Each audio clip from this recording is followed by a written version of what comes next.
Welcome to Careers Unwrapped, where we delve into real-life career stories from successful people who've been through it all, the ups and the downs. We'll get their raw, honest, actionable advice and be the careers talk they wish they'd had when they started out. As someone who has had a varied career, from soldier to salesman, expedition leader to entrepreneur, he knows firsthand that your career doesn't always lead you where you expect it to. Here's your host, Mark Fawcett. Hello and welcome to Careers Unwrapped. I'm your host, Mark Fawcett, and with me today is Anna Anderson. Now, Anna is a social entrepreneur. She's a CEO and a co-founder of Kindred, which is an open house in Hammersmith in London. It's aimed at many things, tackling loneliness, building community. It's a social working space by day. It's an entertainment venue by night. And Anna's hopefully going to be talking honestly about her own career highs and lows, her work from social worker through to business leader, as well as offering perhaps some thoughts, even some inspiration for those of you who are figuring out your own career pathways. So Anna, welcome to the show. Thank you for having me. Anna, why don't we start? Tell us a bit more about Kindred. Yeah, so Kindred is a lot of things.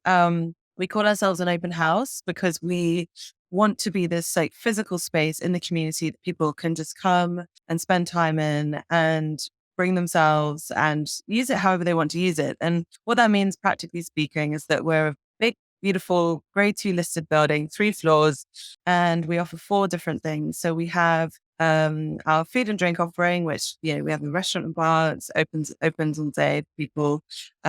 We have our events offering. So we have a calendar of events ranging from live music, spoken word, to talks and panels and discussions. And then we have our private events offering. So people can book the space for their own events. And last, but definitely not least, we have our co-working offering that's sort of aimed at sort of independent freelancers, people who typically work on their own.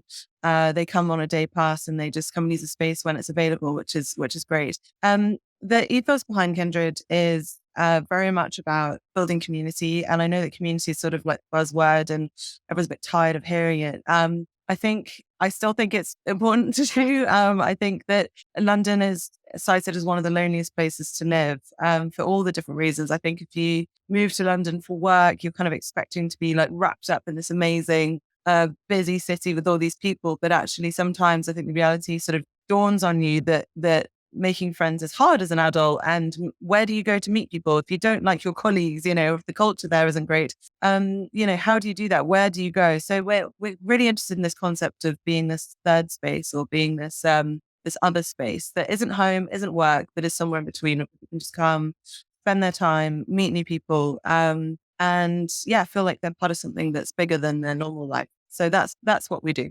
So what sort of people are making use of Kindred during the day? Who's coming there and what do they get out of it? So the daytime, we have different kind of groups of people that use Kindred for different reasons, which is part of the reason why Kindred is such a fun place to work, because you kind of come across lots and lots of different types of people. The people that come here during the day are, typically freelance, typically either they're entrepreneurs starting up a business, and there's some really interesting ones here, or they're freelancers and like people that typically work for themselves. We sometimes get pairs of people that come regularly, husband and wives who want to go somewhere other than working from home. They want to come.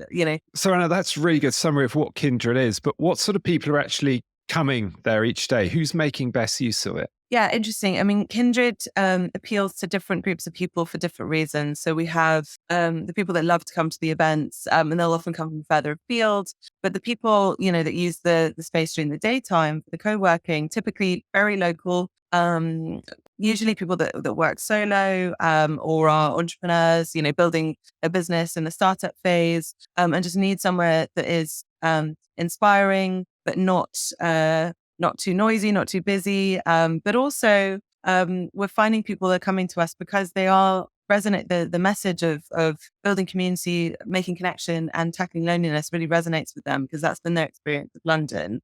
And these are not like outcasts, like weird people. These are like normal people who just, they've moved to London for work or they've lived here for a very long time and they just haven't quite got that sort of, that network or that sort of that group of friends that seems to be everyone sort of thinks everyone has, but actually in reality, it's quite hard to do that. So we have found that people have come to us and they come and co-work every day and they just pay for their day pass. But we also host this like coffee morning thing where everyone kind of meets each other and has coffee just for like half an hour in the morning. And it's genuinely been one of the most magical things about Kindred because people actually meet each other and actually friendships are formed. Sometimes romantic relationships are formed, business partnerships are formed from that really simple act of just putting on a coffee morning. So it attracts all sorts of different types of people. Age is super broad, we're, for the 20 somethings and the 70 somethings, and everyone in between. And it's just it's a really fun community to be a part of. So your role there, you're described as both CEO and a founder. They seem quite different things. So what have you found the differences now between being a startup and actually now having to run an organization, a business with customers, clients, with staff? It's a really interesting question. And no one's asked me that before. And I think it's sort of highlighting sort of a thing in me that I'm anxious about and that I'm really bad with job titles. So I asked my team, they get driven crazy. They're like, Anna, what is my actual job title? I'm like, something like, make up. And I think that's sort of this startup mentality of like, let's just all muck in and just like crack on. And so the CEO title kind of makes me cringe a little bit because I do feel like we are this team that we make collective decisions often and it's very democratic and there is a structure there, but it's been hard won over the years. So I think in terms of how to balance the startup sort of culture and sort of a more sort of professional, sort of well-structured organization, we're still figuring that out, like honestly. And we're still, in my mind, we're still a startup because we opened a year before COVID hit us. And then the 2 years were sort of, we were closed for the majority of it, or we were open, but like restrictions, we reinvented ourselves a few times. So I still feel very much in startup phase. And I think in terms of, there are some really great things about being a startup and that it is, you've got that energy, you've got that sort of verve, like everyone's mucking in and it's really fun and everyone can kind of be creative and throw ideas around. That's fantastic. I think what I've learned is that sometimes to get the best out of people, you do need to build that structure. And I am, that goes against my natural instincts. So I think planting the CEO title on myself was like, come on, Anna, like enough sort of madness. Like let's actually like build something that has longevity and can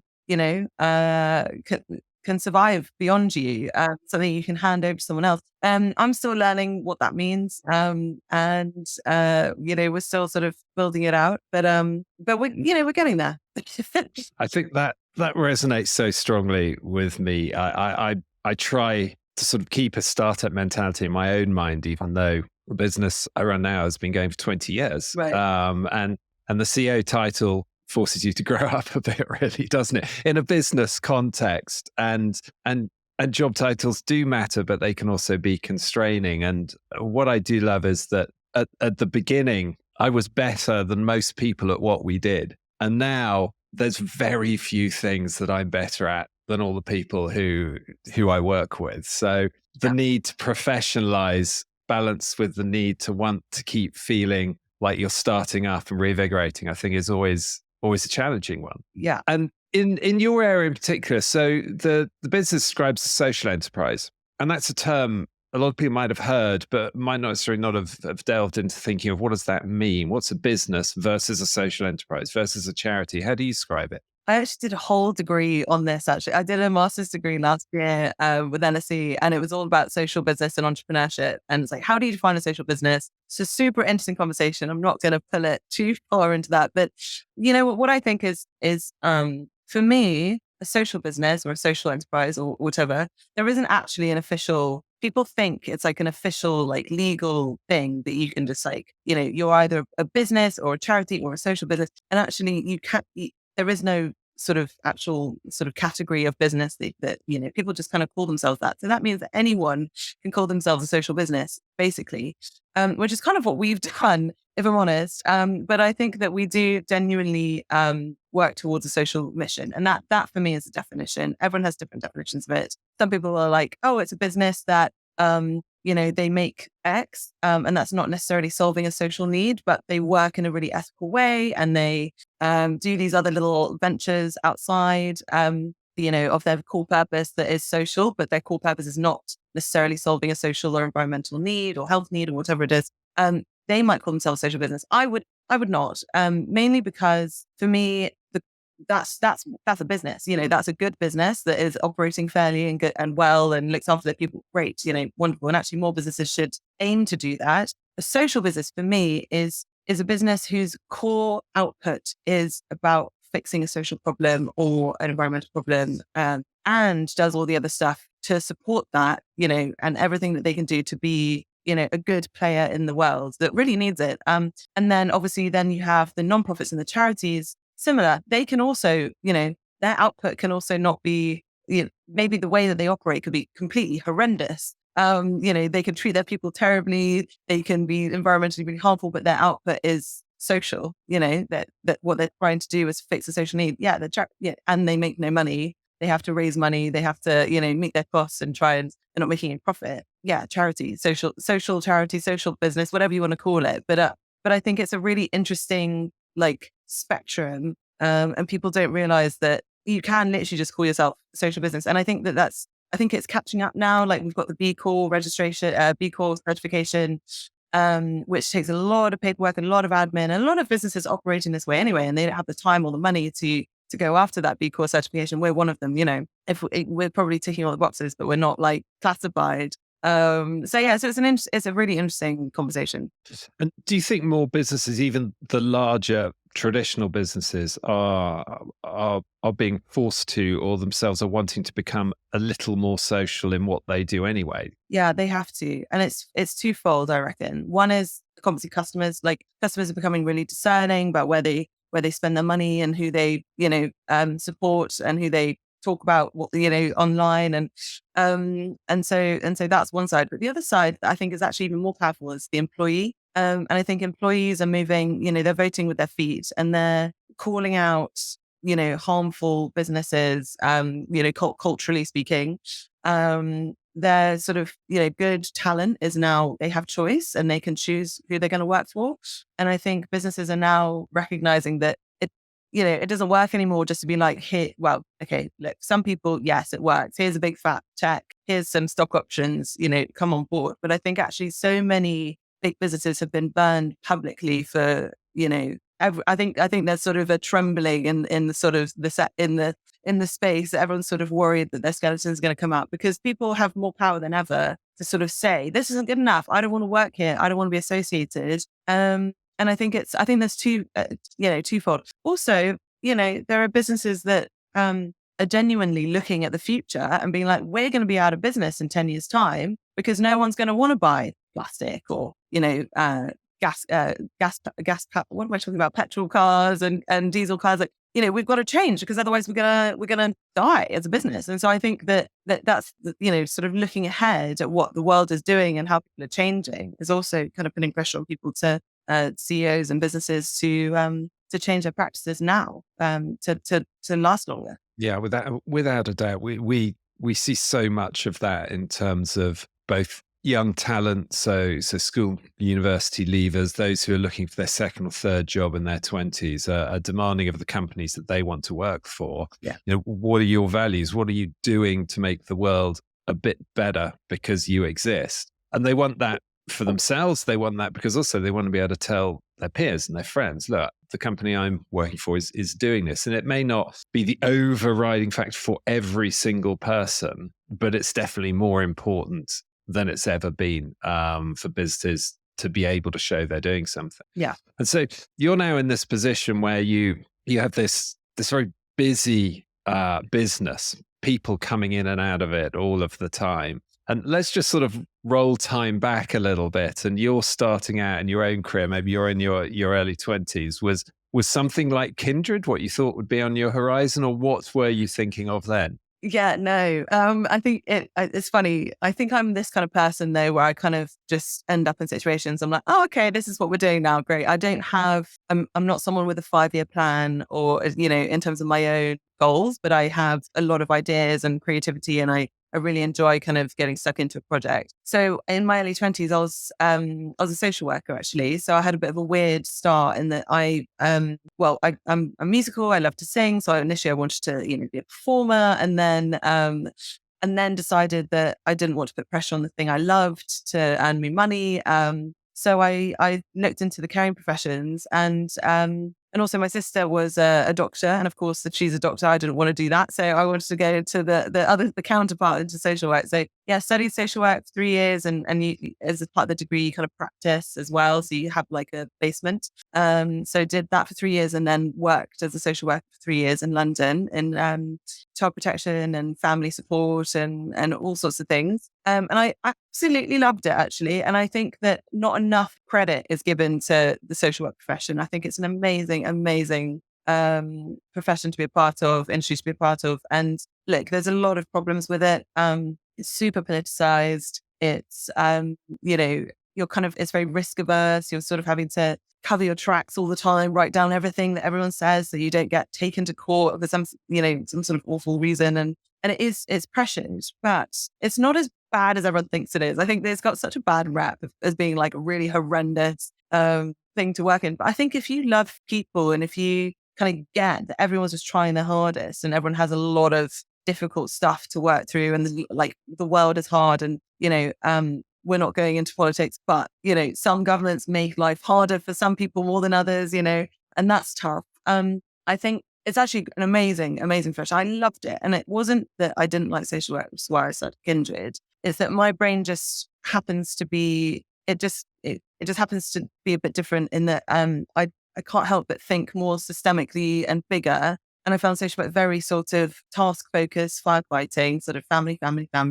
And I wanted to think more structurally about, okay, why are these problems recurring in the communities? Why is all of these families all have problems around domestic violence, like mental health issues, alcohol, all of these things. And I wanted to kind of think about more like a community approach. But I think as a junior in the social, in the public sector, you have to kind of work your way up to the top to make any kind of change. I think they are working on making it a bit more democratic, but gosh, it takes a long time in the public sector for all the reasons. And that was just too slow for me. So I wanted to kind of create and initially I was thinking of starting a charity in that space and kind of thinking about community spaces and, going from that angle. But then I realized I didn't want to spend my whole life trying to raise money because I would just be terrible at that. So I decided to look at a business model instead. So that's kind of how it happened. I think the social work area is really interesting. It's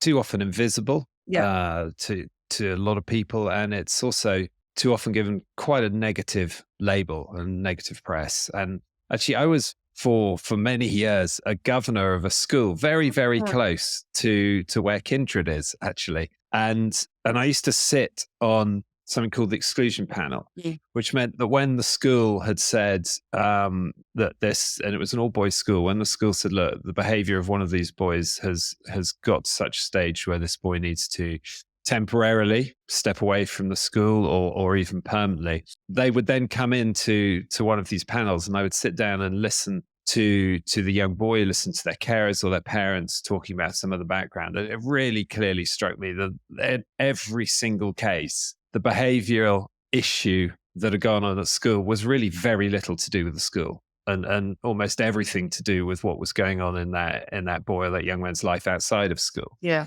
But perhaps from your experience, Vic, paint a bit of a picture for what it really felt like. Perhaps, the extremes of it. What were the things, the events, the actual pieces of work you did that put a massive smile on your face and thought, I've made a difference there? And then I will ask you, okay, well, what about the bits that maybe made you sink a little bit, brought a tear? What are the highs and the lows of actually day-to-day working for you? So in social work or okay. So my like love of the job came from when you could really get your teeth into teeth into a family. That's not really what I want to say, but you know what I mean? When you can get into it, I didn't want to say project because that's not it. But in terms of like an issue, when a family's facing a really annoying issue that seems like mundane to everyone else or not interesting or just horrid or whatever, and you can really immerse yourself in it and be like, right, we're going to solve this problem. Problem with social work, sorry, I'm going to step back. The problem with social work is that there's so much work to do and there's so many families you have to work with that you don't have time to really like get in there and solve that problem. Because a lot of people think social work is just taking kids away from the families. That's not it. It's about trying to put things in place to enable the family to, improve things at home. That's the whole point of the job.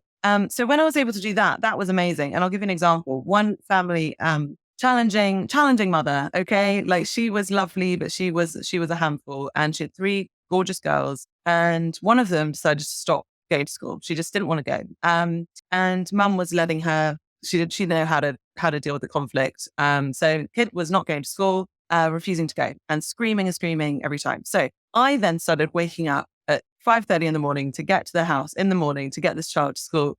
And I got the dad involved because the dad and mum weren't together. The dad was an Uber driver. I was like, right, you're coming. And we bundled, I literally was like, right, come on, carry this girl into the car. I don't know if that's even allowed, but I'm out of the profession now. So let's say it is. But we bundled this child into the car. She's like lobbing her clothes out the window, like as the car's driving, screaming. Anyway, get her to the school, get her to the teacher. She calms down. Everything's fine. Day 2, same thing, screaming, throwing things, scratching me, all this stuff. Day 3, I turn up at the door and she's there, dressed, ready to go, in her uniform, big smile on her face. She's like, and I'm ready to go to school. And it was just like breaking through that sort of resistance because I was able to give the time to the family was just like the best thing. And then she was going to school and there was no problem. And it's just like, I think like that was such a joy for me. When you it's very mundane, boring even. This kid's not going to school, make it go to school. The parents like, I don't know what to do. When you can actively just like be there, be a second pair of hands. It's so clear to me that that's what a lot of families need. They just need another, adult to support them to figure it out. Because life is hard. So that was sort of, a lovely thing. I loved working with teenagers in gangs. That was like a big part of I was always given the girls that were sort of, at risk of sexual exploitation and all this horrible, difficult stuff. But I think what they really needed was just like someone not to patronize them and tell them off and just for them to kind of turn to when they were struggling. And just like my job was just keep them safe, to make sure that they were going to be okay. And they would put themselves in really difficult situations and scary situations. But I really enjoyed working with those kids because just getting anywhere with them. I have tons of stories, but I won't. Were there times, or was there a time as well, no matter what you put into it, where the issues, the system were things you just couldn't change? Yeah, like lots. And the problem is, and I would say, like, I'm not going to blame myself because I think you just don't have the time. Like the time I put in with that kid, it was when I had my job allowed for the time for me to do that. But in statutory social work, you're moving fast and you don't have time with parents. So you would often put things in place, be like, cool, right, go to this appointment, meet up with this support worker, do this, do that. And then you leave and no one's there to kind of follow up. And I mean, technically there should be someone, but the system's so exhausted, it can't keep up with it all. So this is why it's a challenging profession because the system is not supporting. But if there was, more support in the system and a stronger system, then it would be awesome because you could really, make change. And then by the time you left your work as a social worker, what do you think that had done for you as a person in terms of your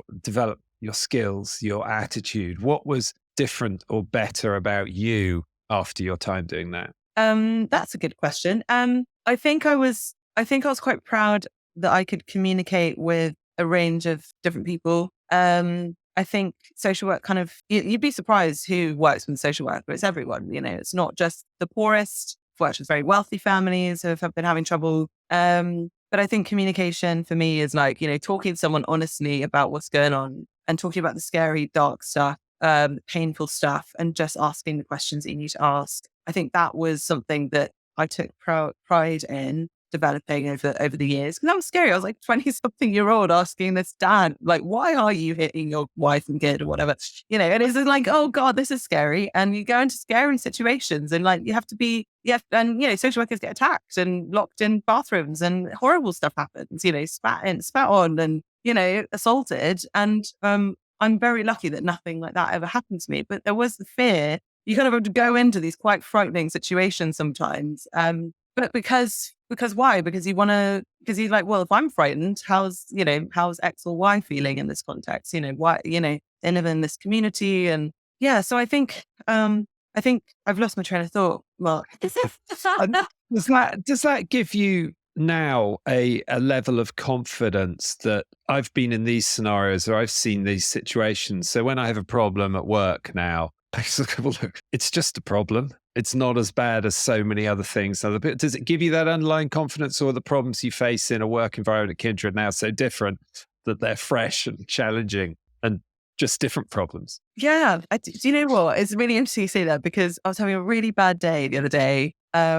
Like just things were piling up, and it wasn't anything. There was no like actual problem, but it was like emails I didn't want to have to answer because I was like conflict and difficult decisions I have to make. And it's all just so menial when you actually think about it. And I think it's true. I've not been in social work for a while now, but thinking back, it's like, oh yeah, no, people have actual problems. So I don't like it. It is helpful to give context. I do think that sometimes I'm more quick and able to have the difficult conversations, than perhaps another person might be, just because I've been forced to go there, quite quickly with people in social work. And that was a really, really good skill. But I also think social work was good because it sort of helped me to think there's a solution to a problem. You just need to put things in place, and you need to show people where to go, and you need to, talk about the stuff that needs to be talked about. And I think running a team, I mean, look, we've got about 45 people here. I mean, I don't manage all of them. I barely manage any of them, to be honest. Like, that's the lovely thing about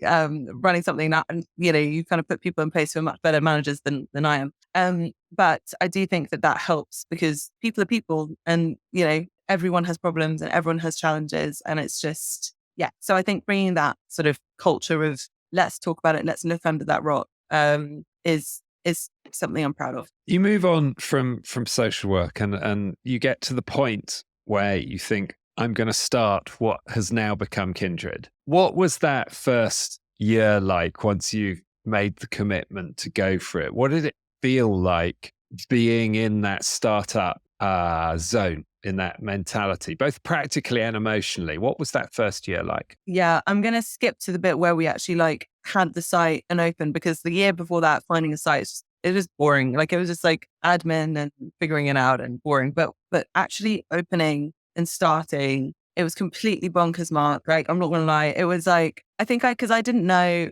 I'm very happy to say I didn't know anything. And I sometimes feel like I still don't.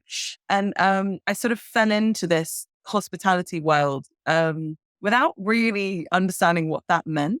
My favorite job I'd ever had was working at Cafe Nero when I was 18. I absolutely loved it. So I had, but that was like my one piece. I'd waitress for a few things, but I'd never really immersed myself in this world. And boy, it is a whole world of stuff that I did not know. So I remember the night before we opened, and this is just to give you some context of how it is working with me. It's chaotic. The night before we opened, I was like, oh, I think we need to put some signs up for health tea or something. So I was madly Googling, what do you do when you open a restaurant? This is actually the night before opening. We'd done everything. We'd done amazing renovation. Everything was ready to go.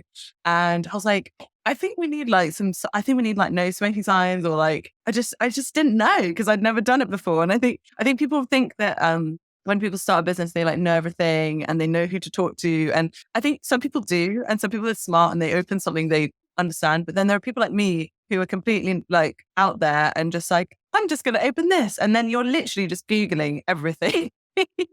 Or you were calling people up, any chance you know where I get this weird niche poster that I need on the wall or whatever. And you just have to kind of just figure it out. And then, when people come around, officials come around, that can be really scary. So you're like, oh no, I've messed up. But what I found is that if you just ask them to be no, I don't know. Can you just advise me? They love it, because that's their job. That's why they got into fire safety or water safety or food safety. they want to support you. So that's been the lovely thing to discover, is like, it's okay if you don't know.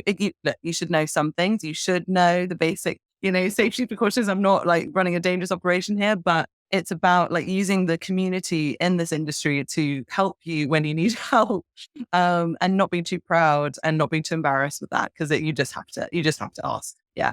Yeah. And you're just bound to miss things. I still recall very clearly. I thought I was on top of a business plan. I thought I was on top of, the finance. I had a clear idea of the marketing, the product. I had 2 employees. We were sort of working together. We had the 3rd employee starting tomorrow. And it was about 5 o'clock that evening when one of the others turned around to me and said, "There's someone starting tomorrow, isn't there?" I was like, yeah, it's going to be great.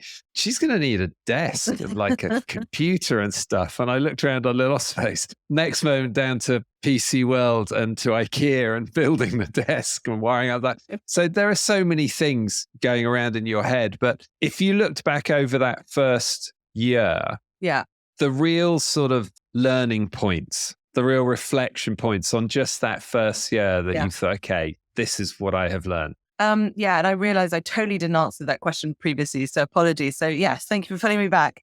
I think for me, the most important thing that I learned, like in a visceral sense, was how important it is, regardless of your position in a company, to roll up your sleeves and just get stuck in with the team. Especially if you run a team. I mean, I think I know what leaders I respond to, and they're people who are not, who do not think that they are higher than anyone else, who do the work, who know what it is to work hard, to scrub a floor, to clean a toilet, to serve, pull a pint in my case, or whatever. Because people will work for you if they respect you. They won't work for you if you're paying them a lot of money. Like that, well, they will work for you, but they won't want to work for you. And I think that difference, you can really feel it.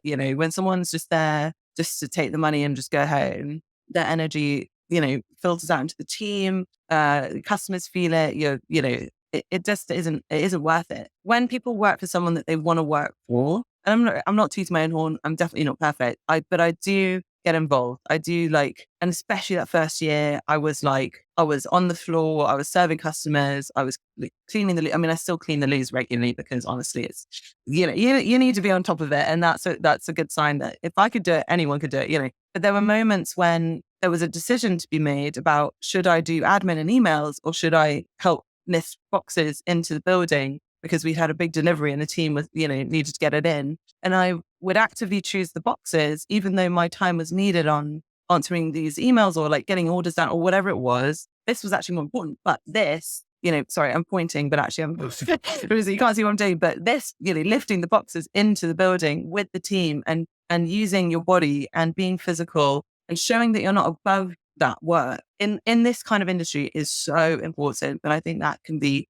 extrapolated to all businesses. If you're running something and you're employing people to do something, you don't want to do that job yourself. They are not going to respect you. They are not going to put their all in. They're not going to last very long in your company. They're not going to go the extra mile for you. So what, you got to show that you're willing to do it. And I think that was such a key. That year, I was doing everything, and it was partly out of necessity for the business. But I think I've got people that are still with me from the beginning, and they could work anywhere and earn a lot more money than they earn with me. But I think that is important. And you mentioned leadership there and your thought on being a leader. Along your own career path, have there been other leaders that you've learned from? And what have you learned from them? Interesting. Yeah, I think, okay, so social work, there was one, so it was in Merton Council. And look, the public sector has a really bad rep for leadership. And I think that's earned. I think that they don't sort of pay people enough to work in public sector.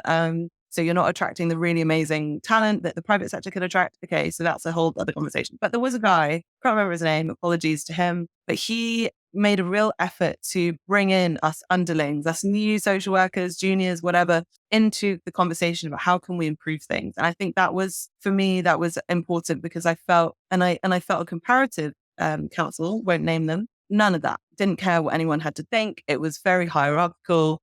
People worked up 20 years and then they made the decisions and no one, but this guy was I think he had actually been brought in to kind of change things, but his approach was very fresh in the public sector. It sounds really obvious here, but that inspired me.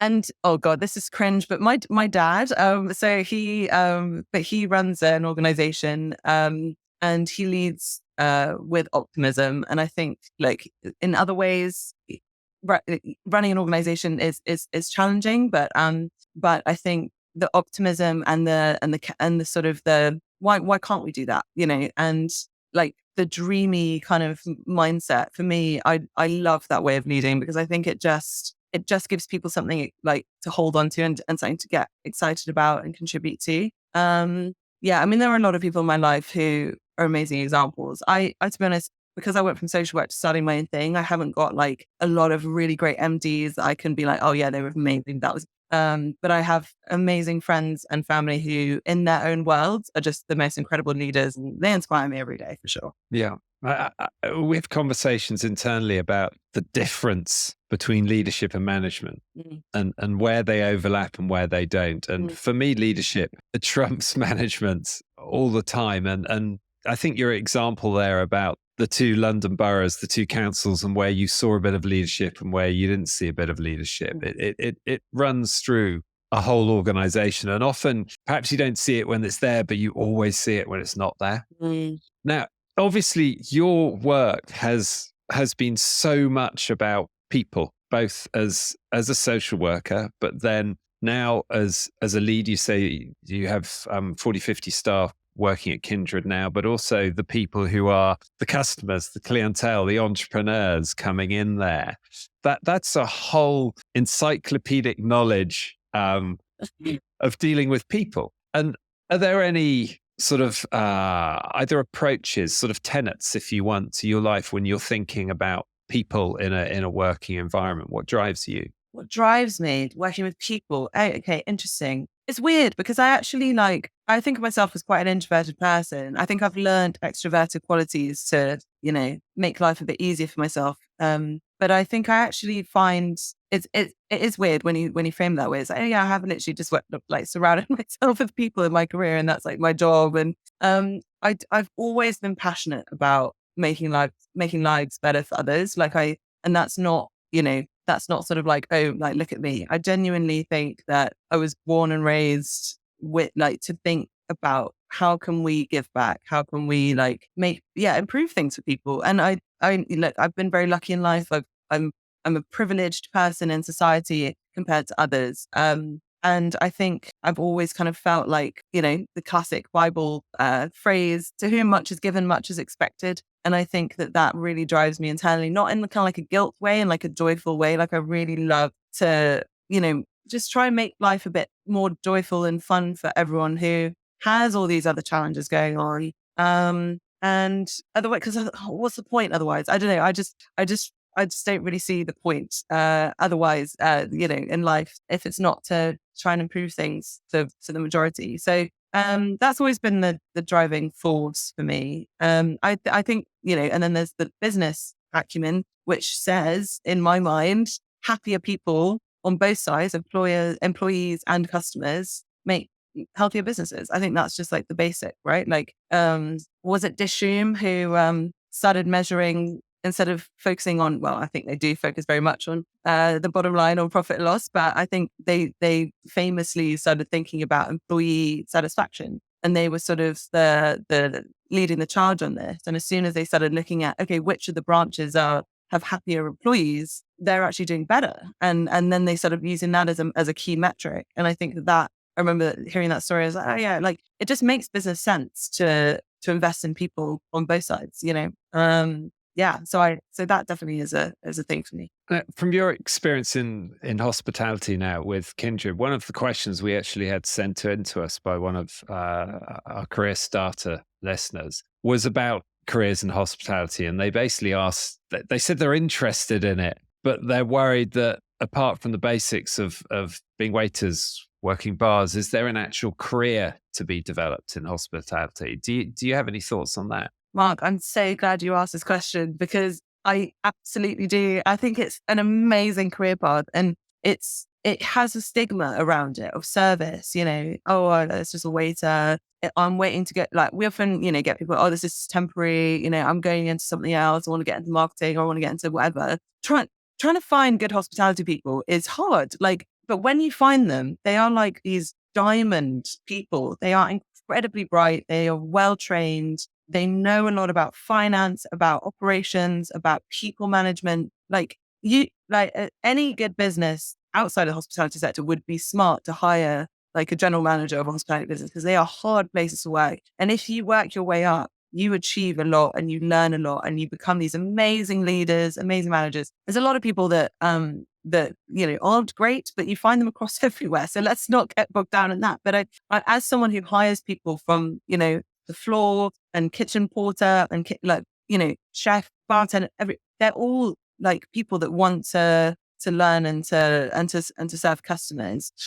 We avoid the people that are like, oh, this is temporary, I'm not, because there is a career path there. We've had people start off, as bartenders, and then they go into management, or they go into like the creative side of the business, photography and filmmaking and social media and graphics and stuff. We've had different pathways because there is so much hospitality more than just pulling clients. And when you find people who love it and really passionate about it and could have gone into another career and probably earned more money, they are just like these diamond people and very, very smart. And I would say the world is changing. Okay. So AI is here to stay, right? So a lot of careers are going to be under they're going to be under threat from that. I think, there's a lot of careers that have been traditionally very stable. That's going to be, sorry to say this on a careers podcast, but it's going to be under threat. It could be gone very, very soon.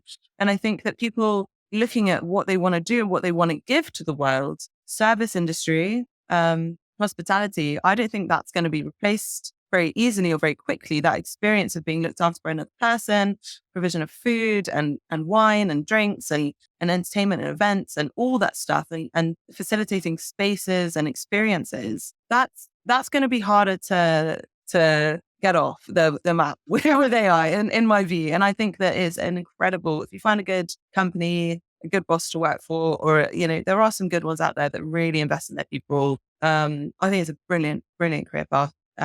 Yeah. I think that it's interesting because so much of your work has been so people focused that I can't see AI making massive inroads into social work. And as you say, into the core face-to-face aspects of hospitality. So we do talk on the show about the impact of AI in different career areas, but you're going to continue to be very people-focused and very people-centric. And Anna, I think I feel we've barely scratched the surface of what your own career journey has taught you, what you've learned along the way. But, I'm taking out of this the importance of a CEO getting stuck in, being prepared to lift those boxes, of just being empathetic and understanding people. And also, as we discussed at the beginning, you can have the excitement and an energy of business and actually be doing something that has a social purpose as well. It's not a case of,